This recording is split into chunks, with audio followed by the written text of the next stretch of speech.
So sometimes in going a little harder, you make those errors. Skier number 8, as we go back up top, is Daniel Müller from Switzerland. Now still to come, Zurbriggen, Lewis, and Elfiger.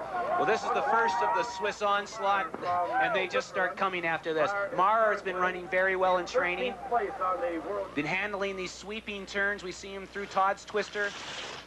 Very important to be able to carve the ski, stand on that outside ski, setting up here for the pitch, and carry the speed through into the central part of the course. This is where the race is won and lost, though. Down into his tuck, he's making good turns so far. Very wide there, but set up for the bump. A little bit ragged, hitting on his edges, but he's looking for that little bit of extra speed. Handling the turns well. You can see that it just goes back and forth, sweeping around on this great Canadian downhill course. Great Scott, a very sharp right-hand turn.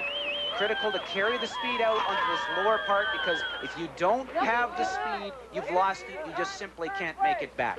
That time on the left, the best interval belongs to Weirathor. Weirathor, though, is second to Hoflener. But look at this. Müller from Chur, Switzerland, is now third. Well, now we'll see. He's got 0.3 of a second to make up in the lower part. Hoflener set up blistering pace. Weirathor lost a little bit of time to Hoflener on the lower part. So far, Müller has been very relaxed. Watch his lower legs absorb all the rolling terrain as he comes down below. 129 kilometers an hour, 1 kilometer an hour slower than Hoflener, but he's kept his aerodynamic position very well. Look at him keeping that track as he approaches the finish.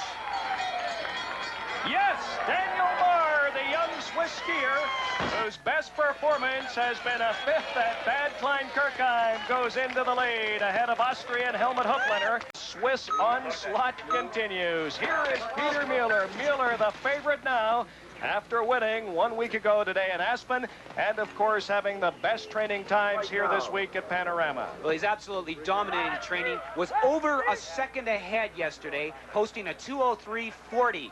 So if he skis the same kind of run, and even yesterday we were watching his runs, it was very ragged, but he really lets them go. He's very aggressive. He's on a roll. Skiing nicely. He's not the prettiest skier on the circuit, but if you watch his skis closely, they really run. They don't hit hard. He's always carving a good turn. Now he's coming to the interval. And he is ahead of his teammate Zurbriggen at the interval. Clearly ahead. Watch Müller down the lower part. Look at where his hands are, right in front of his face, making a perfect aerodynamic position.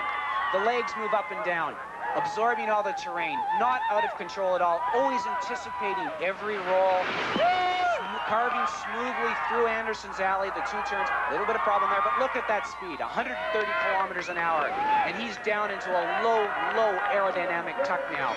Looking for the track there. You can see him coming down on the track set before, and he's going to be way ahead. No question at all about this one. The Swiss now stand 1-2. Müller has gone into first place. Müller is second, and Hoflener is third.